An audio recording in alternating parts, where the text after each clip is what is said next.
கர்த்தருடைய இனிய நாமத்திற்கே மகிமை உண்டாவதாக. இயேசு கிறிஸ்துவின் இனிய நாமத்தில் உங்களை அனைவரையும் வாழ்த்தி வரவேற்கிறேன். ஹல்லேலூயா. லூக்கா 12ஆம் அதிகாரம் 34ஆம் வசனம் இப்படியா இருக்கிறது: உங்கள் பொக்கிஷம் எங்கே இருக்கிறதோ அங்கே உங்கள் இருதயம் இருக்கும்.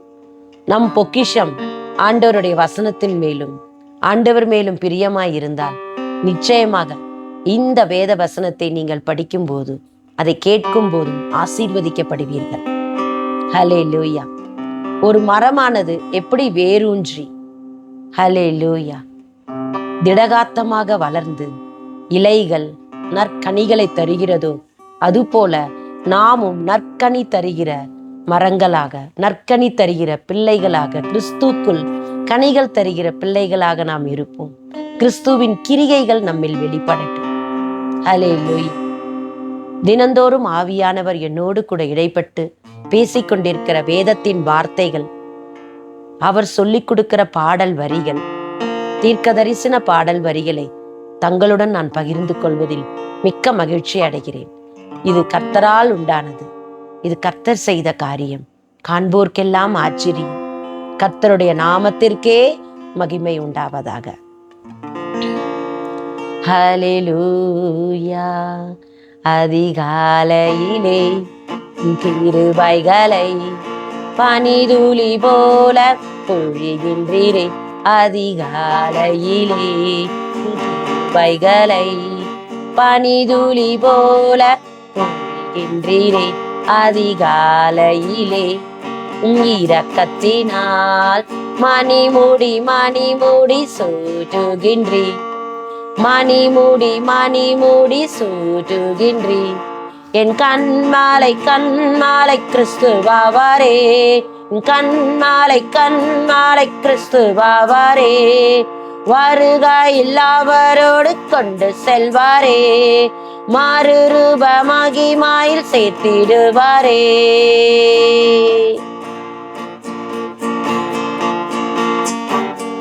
மறுரூப மகிமையில் சேர்த்திடுவாரே.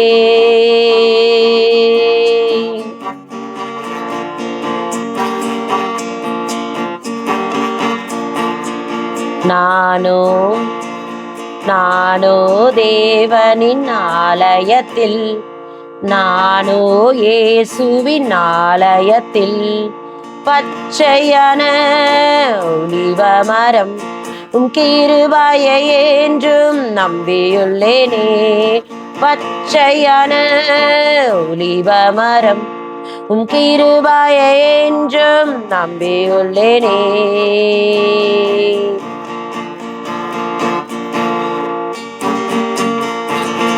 நானோ தேவதாரு விருட்சகமே, நானோ தேவதாரு விருட்சகமே, கிறிஸ்துவுக்குள் கனிகள் உண்டாகுதே. கிறிஸ்துவுக்குள் கனிகள் உண்டாகுதே. கிறிஸ்துவுக்குள் கிரிகைகள் வெளிப்படுதே.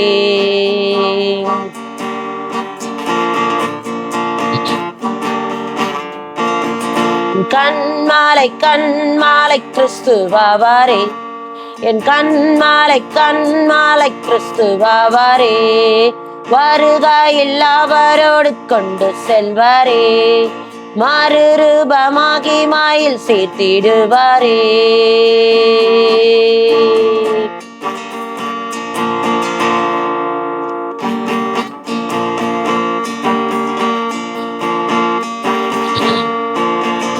நீதிமானின் பாதைகளோ, நீதிமானின் பாதைகளோ செம்மையான வழிகளமே. செம்மையான வழிகளமே. நீதிமானின் சிரசின் மேல், நீதிமானின் சிரசின் மேல் ஆசீர்வாதம் வந்திறங்கும். ஆசீர்வாதம் வந்திறங்கும். சித்தமே நீ செய்வதினால், சித்தமே நீ செய்வதினால் லீலி புஷ்பம் போல் மலர்ந்திடுவாய். லீலி புஷ்பம் போல் மலர்ந்திடுவாய். லீபனோனை போல வேரூன்றுவாய். லீபனோனை போல வேரூன்றுவாய். உன் பிள்ளைகளோ லீலி புஷ்பம் போல் மலர்ந்திடுவார். லீபனோனை போல வேரூன்றுவார்.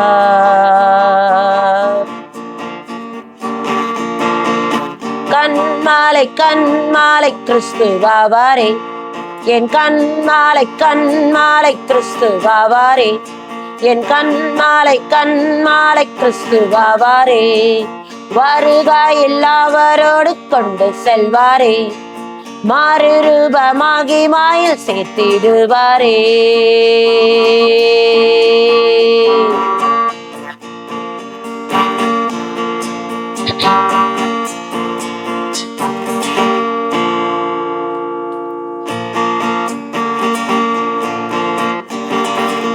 புது எருசலேமின் நகரத்தின், புது எருசலேமின் நகரத்தின் இருபுறங்காணிதரும் ஜீவ விருட்சமே, இருபுறங்காணிதரும் ஜீவ விருட்சமே. அதன் இலைகள் ஆரோக்கியமாகிடுமே, தப்பாமல் மாதந்தோறும் கனிதருமே. அதன் இலைகள் ஆரோக்கியமாகிடுமே, அதன் இலைகள் ஆரோக்கியமாகிடுமே, அதன் இலைகள் ஆரோக்கியமாகிடுமே. தப்பாமல் மாதந்தோறும் கனிதருமே.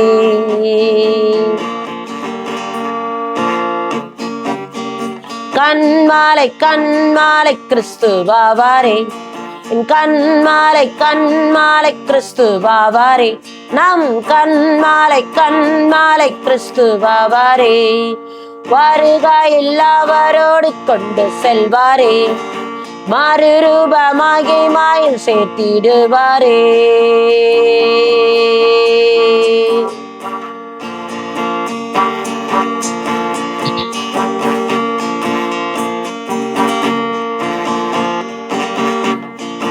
ஆயிரமே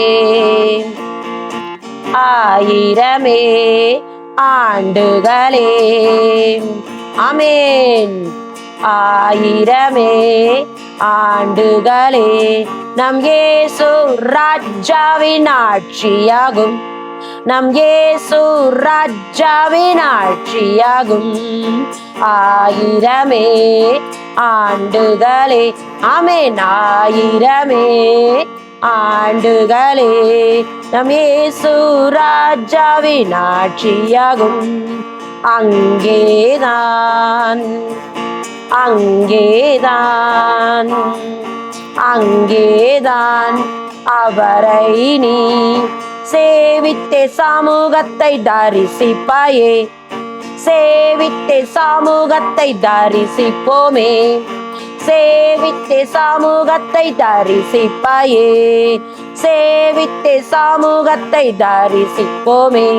அவர் நாமமோ நெற்றியிலே இருந்திடுமே, அவர் நாமமோ நெற்றியிலே இருந்திடுமே, இயேசு நாமமோ நெற்றியிலே இருந்திடுமே. சூரியன் வெளிச்சம் தேவையில்லையே, இயேசுவே நம்மேல் பிரகாசிப்பாரே.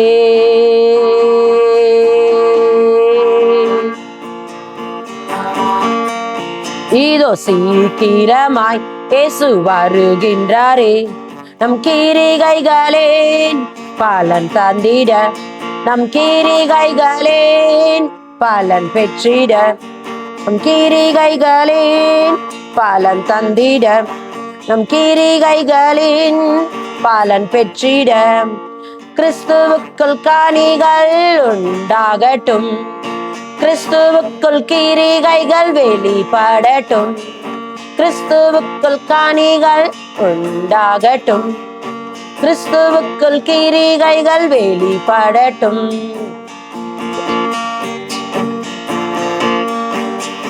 கண்மாலை கண்மாலை கிறிஸ்துவாவாரே, நம் கண்மாலை கண்மாலை கிறிஸ்துவாவாரே.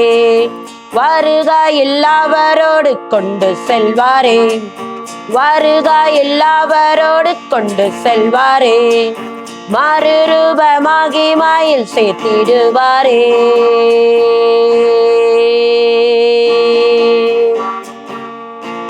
அதிகாலையிலே கிருபைகளை பனிதுளி போல பொழிகின்றீரே, ஆஹா பனிதுளி போல பொழிகின்றீரே, பனிதுளி போல பொழிகின்றீரே. அவர் சித்தமே நான் செய்வதினால் லீலி புஷ்பம் போல் மலர்ந்திடுவேன், லீபனோனை போல வேறுஞ்சுவே. கண்மாலை கண்மாலை கிறிஸ்துவாரே, என் கண்மாலை கண்மாலை கிறிஸ்துவாரே, வருகையில் அவரோடு கொண்டு செல்வாரே, வருகையில் அவரோடு கொண்டு செல்வாரே, மறுரூப மகிமையில் சேர்த்திடுவாரே.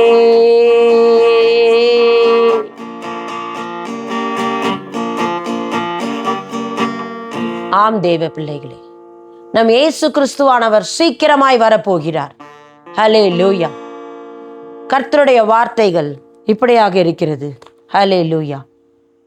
ஓசியா புஸ்தகத்தில் 14ஆம் அதிகாரத்தில் 5ஆம் வசனத்தில் கர்த்தர் சொல்லுகிறார், நான் இஸ்ரவேலுக்கு பனியை போல் இருப்பேன், அவன் லீலி புஷ்பத்தை போல மலருவான். அதுதான் கர்த்தர் பாடலாக சொல்லிக் கொடுத்தது. லீபனோனை போல வேறு ஊன்றுவான். ஆமேன்.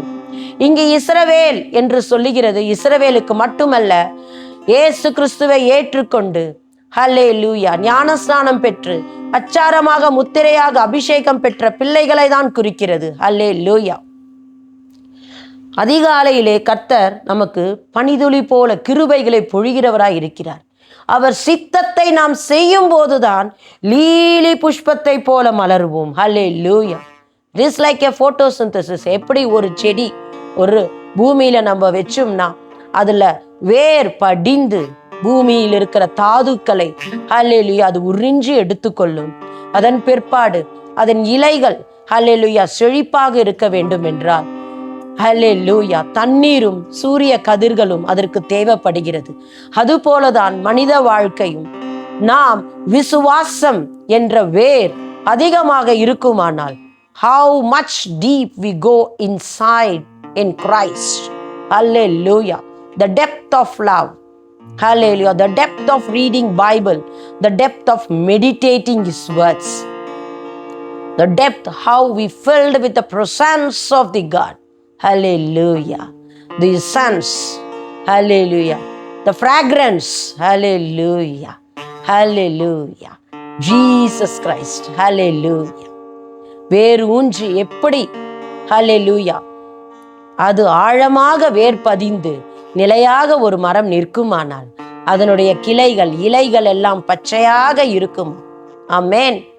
எப்பொழுது ஜீவ தண்ணீர் ஊற்றப்படும் போது நாம் பச்சையாக இருக்க வேண்டும் என்றால் தினம்தோறும் ஜீவ தண்ணீரினுடைய அபிஷேகம் நமக்குள்ள இருக்க வேண்டும். ஹல்லேலூயா.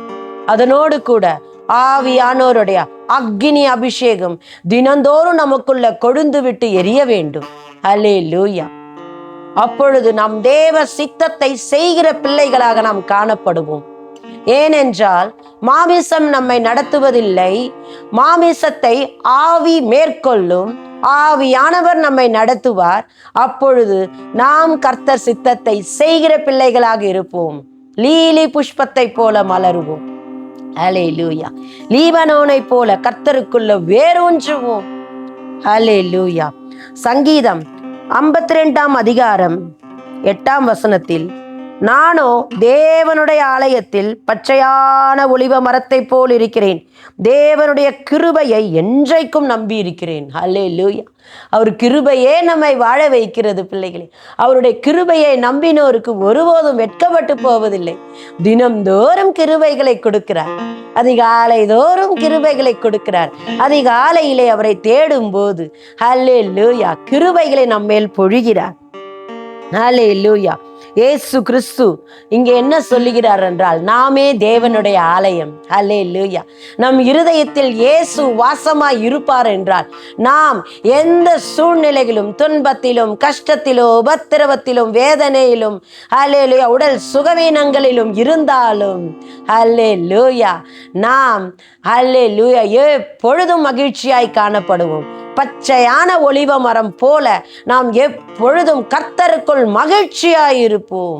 I say rejoice in the Lord. Hallelujah. நீதிமொழிகள், ஹல்லேலூயா, கர்த்தருடைய வார்த்தைகள் இப்படியாக இருக்கிறது. நீதிமானுடைய சிரசின் மேல் ஆசீர்வாதங்கள் தங்கும். 10ஆம் அதிகாரம் 6ஆம் வசனத்தில், ஹல்லேலூயா, முதலாவது நாம் கர்த்தருக்குள் வேரூன்றி, விசுவாசத்தில் வேரூன்றி, அவருடைய வசனத்தை வாசித்து, அதை நாம் தியானித்து, எப்பொழுதும் நம் ஆண்டவருடைய வார்த்தைகளை கேட்டு அதன்படி நாம் நடக்கும்போது, ஹல்லேலூயா, பச்சையான ஒலிவ மரம் போல இருப்போம். ஹல்லேலூயா. நம்மளுடைய பாதை நீதிமான் என்று சொல்லுகிறார். நாம் இயேசு கிறிஸ்துவினால் நீதிமான்களாக்கப்பட்டிருக்கிறோம். அவருடைய விலையேற பெற்ற இரத்தத்தினால் மீட்டெடுக்கப்பட்டிருக்கிறோம். அல்லேலூயா. அவருடைய நீதியின் வஸ்திரம் நமக்கு தரிக்கப்பட்டிருக்கிறது. அது நம்மளுடைய நீதி இல்ல, கிறிஸ்துவனுடைய நீதி நமக்கு கொடுக்கப்பட்டிருக்கிறது. அல்லேலூயா. அப்படி நடக்கும்போது, அல்லேலூயா, சிரசின் மேல் ஆசீர்வாதம் வந்து தங்கும். அல்லேலூயா. முதலாவது தேவனுடைய ராஜ்யத்தையும் தேவனையும் தேடுங்கள், பொழுது எல்லாம் கூட கொடுக்கப்படும். ஹல்லேலூயா. இது கர்த்தருடைய வார்த்தைகள் இப்படி சொல்லுகிறது.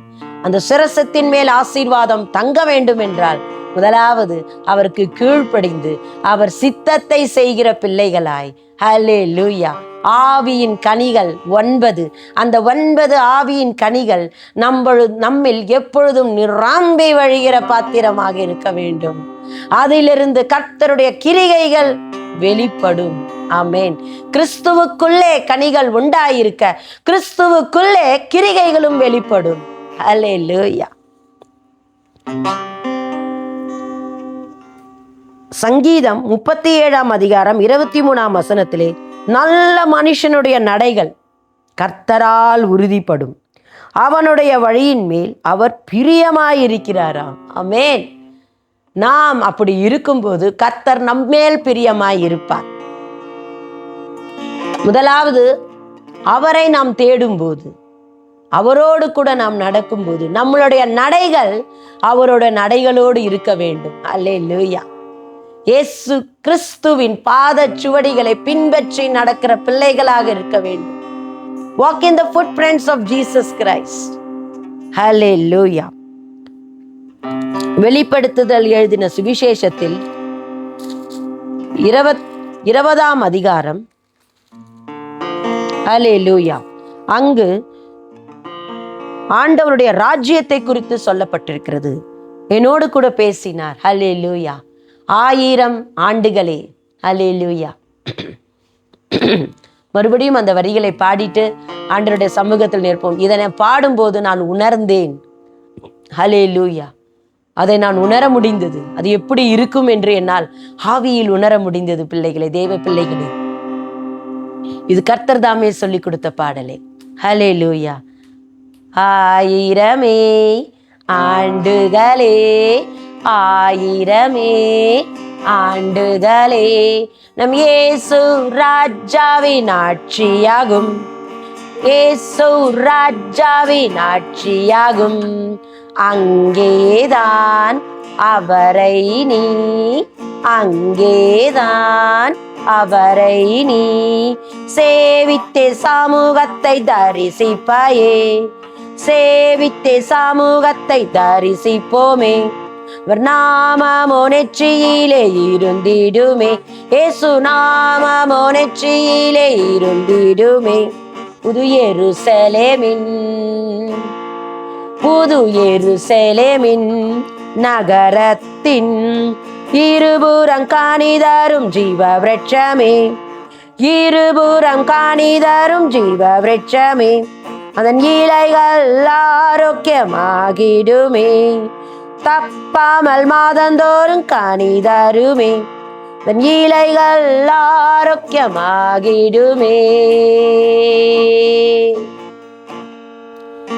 ஹல்லேலூயா. கர்த்தருடைய நாமத்திற்கே மகிமை உண்டாவதாக. 20ஆம் அதிகாரம் 6வது வசனத்திலே ஹல்லேலூயா, முதலாம் உயிர்த்தெழுதலுக்கு பங்குள்ளவன் பாக்கியவானும் பரிசுத்தவானுமாயிருக்கிறான். இவர்கள் மேல் 2ஆம் மரணத்திற்கும் அதிகாரம் இல்லை. இவர்கள் தேவனுக்கு கிறிஸ்துவுக்கும் முன்பாக ஆசாரியராயிருந்து அவரோடு கூட 1000 வருஷம் அரசாளுவார்கள். எத்தனை வருஷம்? 1000 வருஷம் அரசாட்சி வரப்போகிறது. அவருடைய ராஜ்யம் சீக்கிரமாய் வரப்போகிறது. ஹல்லேலூயா. புது எருசலேம் மணவாட்டியாக வந்து இறங்கும். ஹல்லேலூயா. அந்த காலம் சீக்கிரமாய் இருக்கிறது. ஹல்லேலூயா. அதற்கு முன்பு 1 தெசலோனிக்கேயர் 4:16-17 ஒரே கால சத்தம் துணிக்கும். ஹல்லேலூயா. கண்ணிமை பொழுதிலே ஒரு நொடியிலே மரித்தோர் முதலாவது எழுந்திருப்பார்கள். ஹல்லேலூயா. உயிரோடு இருக்கிற நாமும் ஹல்லேலூயா விண்ணிலே அவரோடு சேர கடவோம். ஹல்லேலூயா. அதன் பிறகு அவருடைய ராஜ்யம் இருக்கிறது. அது எப்படிப்பட்ட ராஜ்யமாய் இருக்கும் என்று ஹல்லேலூயா வெளிப்படுத்துதல் 22ஆம் அதிகாரத்திலே கர்த்தர் சொல்லுகிறார். நகரத்தின் வீதியின் மத்தியிலும் ஹல்லேலூயா நதியின் இரு கரையிலும் 12 விதமான கனிகளை தரும் ஜீவ விருட்சம் இருந்தது. அது மாதந்தோறும் தன் கனியை கொடுக்கும். அந்த விருட்சத்தின் இலைகள் ஜனங்கள் ஆரோக்கியம் அடைகிறதற்கு ஏதுவானவைகள். இனி ஒரு சாபமும் இராது. தேவனும் ஆட்டுக்குட்டியானவரும் இருக்கிற சிங்காசனம் அதில் இருக்கும். அவருடைய ஊழியக்காரர் யார்? அவருடைய ஊழியக்காரர் அவரை சேவித்து அவருடைய சமூகத்தை தரிசிப்பார்கள். அவருடைய நாமம் அவர்களுக்கு நெற்றிகளில் இருக்கும். அங்கே ராக்காலம் இராது. விளக்கும் சூரியனுடைய வெளிச்சமும் அவர்களுக்கு வேண்டுவதில்லை. தேவனாகிய கர்த்தரை அவர்கள் மேல் பிரகாசிப்பார். அவர் சதா காலங்களிலும் அரசாழ்வார்கள். அல்லேலூயா. நாம் யாரை அங்கு தரிசிக்க போகிறோம்? தேவனை முகமுகமாய் நாம் தரிசித்து அவரை சேவிக்க போகிறோம். அப்படிப்பட்ட ராஜ்யம் தான் 1000 ஆண்டுகள் ஆட்சி. அல்லேலூயா. அந்த 1000 ஆண்டு ஆட்சியில இயேசு ராஜாவோடு நாம் இருப்போம். அல்லேலூயா. கனிதரும் மரங்கள் இருக்கும். அதன் இலைகள் எல்லாம் ஆரோக்கியம். அல்லேலூயா. ஜீவ விருட்சம் இருக்கும். அல்லேலூயா. இப்படிப்பட்ட ஒரு அழகான ராஜ்யத்தை நமக்காக இயேசு கிறிஸ்து அங்கே ஆயத்தம் பண்ணி கொண்டிருக்கிறார். பிள்ளைகளே, ஆதலால் நாம் சும்மா இருக்கக்கூடாது. ஆயுத்தம் ஆனோமானால் ஆயுத்தம் ஆக்கப்பட்ட எருசலேமை நாம் சுதந்தரிப்போம். நிச்சயமாக நாம் சுதந்தரிப்போம். அவருடைய சித்தத்தை செய்யும் போது, அவருக்கு பிரியமாய் வாழும்போது, அவருடைய வேத வசனத்தை தியானித்து அதன்படி நடக்கும் போது, வழிகள் எல்லாம் பரிசுத்த பண்ணும் போது, நடைகள் பரிசுத்த பண்ணும் போது, பேச்சில் பரிசுத்தம் பண்ணும் போது, சிந்தையில் பரிசுத்தம் பண்ணும் போது, எண்ணங்களில் பரிசுத்தம் பண்ணும் போது, இருதயத்தில் எல்லா தீங்கிற்கும் விலக்கி பரிசுத்தப்படுத்தும் போது, அல்லேலூயா, பரிசுத்தமான தெய்வம் நம்மில் வாசமாய் இருப்பார். ஹல்லேலூயா. அப்பொழுது நாம் ஜெபிக்கும் போதே அது தூப கலசமாய் நறுமண கந்தமாய் ஆண்டவருடைய சமூகத்திலே கிட்டி சேரும். அப்பொழுது நாம் கூப்பிடுவோம், இதோ நான் இருக்கிறேன் என்று மறு உத்தரவு கொடுப்பார். அவரோடு கூட ஹல்லேலூயா நாம் எப்பொழுதும் சஞ்சரிக்கிற பிள்ளைகளாக காணப்பட வேண்டும். நீர் என்ன சொல்லுகிறீர் ஐயா? நீர் என்ன சொல்லுகிறீர் ஏசையா? சொல்லும் நான் கேட்கிறேன் என்ற சாமுவேலை போல ஒரு தாழ்மை வேணும். தாவீதை போல எப்பொழுதும் ஆண்டவரை துதிக்கிற இருதயம் நமக்கு வேண்டும். எஸ்தரை போல நம் குடும்பத்திற்காகவும், நம் ஜனத்தாருக்காகவும், நம் இனத்தாருக்காகவும், நம் தேசத்திற்காகவும் ஜெபிக்கிற பிள்ளைகளாக நாம் காணப்பட வேண்டும். அநேக இடங்களிலே எழுப்புதல் என்று சொல்லி ஏமாற்றிக் கொண்டிருக்கிறார்கள் என்று சொல்லி என் கர்த்தருடைய ஆவியானவர் என்னோடு இடைப்பட்டார். எழுப்புதல் எப்பொழுது வரும் என்றால், அக்னியின் வஸ்திரம் வானத்திலிருந்து இந்த கடைசி நாட்களிலே யோவேல் 2:28 படி மாம்சமான யாவர் மீதும் கர்த்தருடைய ஆவியானவர் ஊற்றுவார். அவருடைய அக்கினி வஸ்திரம் எங்கெல்லாம் இறங்குகிறதோ, அல்லேலூயா, உத்தமத்தோடு உண்மையோடு பரிசுத்தத்தோடு கர்த்தரை சேவிப்போம் வாருங்கள் என்று இடைவிடாமல் இரவும் பகலும் ஆராதிக்கிற ஜனங்கள் அல்லேலூயா ஒன்று கூடி ஜெபிக்கும் போது தேசத்தில் எழுப்புதல் வரும், தேசத்தில் அசைவு வரும், தேசம் கர்த்தரை தேடும், தேசத்தில் இருக்கிற அனைவரும் ரட்சிக்கப்படுவார்கள். கர்த்தரே மெய்யான தேவன் என்று முடங்காத முழங்கால்கள் முடங்கும், நாவு அறிக்கையிடும், கர்த்தரே தேவன் என்று சொல்லும். ஒரு எலியா போதும் ஒரு தேசத்தின் எழுப்புதலுக்கு. அல்லேலூயா. அப்படி நீங்களும் நானும் ஆண்டவருடைய சமூகத்தை சேவித்து ஆண்டவருடைய சமூகத்திலே எப்பொழுதும் காத்திருந்து ஜெபிப்போமானால், ஆண்டவருடைய சித்தத்தின்படி செய்வோமானால், ஆண்டவருடைய வேத வசனத்தை கொண்டு செல்லுகிற பாத்திரங்களா நாம் இருப்போமானால் நிச்சயமாக ஒரு எழுப்புதல் வரும். அல்லேலூயா. அந்த எழுப்புதல் அக்கினி எங்கும் பற்றி எரியும். பூமியிலே அக்கினியை போட வந்தேன், அது இப்பொழுதே பற்றி எரிய வேண்டும் என்று விரும்புகிறேன் என்று லூக்காவின் வசனத்தில் எழுதியிருக்கிறபடி அல்லேலூயா. தேவ அக்கினி, வானம் திறக்கப்பட்டு ஒரு அக்கினி வஸ்திரம் அல்லேலூயா நம் மேல் இறங்கும் போது அக்கினி ஜுவாலைகளாக நாம் புறப்படுவோம். அல்லேலூயா. அப்படி அக்கினி ஜுவாலைகளாக நாம் புறப்பட்டு செல்லுகிற இடங்கள் எல்லாம் ஒரு விடுதலை வரும், ஒரு ஆசீர்வாதம் வரும், ஒரு மனம் திரும்புதல் வரும். எப்படி அந்த காலத்திலே யோசுவா அல்லேலூயா அல்லேலூயா தேவனுடைய பிரசன்னத்தின் பெட்டியை சுமந்து சென்ற போது அவர்கள் கால் பட்ட மாத்திரமே அந்த நதி புரண்டிட்டு ஓடினது போல அல்லேலூயா அக்கினி ஜுவாலைகளாக நீங்கள் செல்லும் போது பிசாசுகள் ஓடும், பிசாசுகள் அலரும், உங்களுக்கு முன்பாக எதிர் நிற்பது இல்லை. ஏனென்றால் உங்கள் கண்மலை என் கண்மலை கிறிஸ்துவாய் இருக்கிறார். அல்லேலூயா. நம்மோடு மோதுவதற்கு முன்பதாக கண்மலை கிறிஸ்துவோடு மோத வேண்டும். அல்லேலூயா. அப்படி மோதினால் நொறுங்குண்டு போவார்கள் என்று வசனம் இருக்கிறது. நெற்றியை கற்பாறை போல ஆக்கினார் என்று இருக்கிறது. கண்மலை கிறிஸ்துவாக இருக்கிறார். அவரை நோக்கி பார்க்கிற நாம் வெட்கப்பட்டு போவதில்லை. நிச்சயமாக வருகையில் அவரோடு கூட நாம் சேர கடுவோம். கர்த்தருடைய நாமத்திற்கே மகிமை உண்டாவதாக.